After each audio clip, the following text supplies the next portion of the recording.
আল্লাহ আমার এই বান্দাকে জান্নাত এবং জাহান্নামের মাঝখানে রেখে দাও।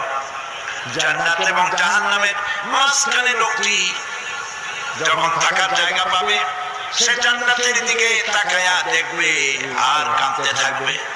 আল্লাহ পাক জিজ্ঞেস করবেন, বান্দারে যুগের পর যুগ ধরে জাহান্নামে কেঁদেছো, আমি রব্বুল আলামিন জাহান্নাম মাফ করে দিয়া জান্নাত জাহান্নামের মাঝখানে রেখে দিয়েছি, আযাব থেকে তো বেঁচে গেছো, এখন কাঁদো কেন? লোকটি বলবে, রব্বুল আলামিন কাঁদি এই কারণে জাহান্নাম থেকে মাফ করেছো, তোমার শুকরিয়া আদায় করি।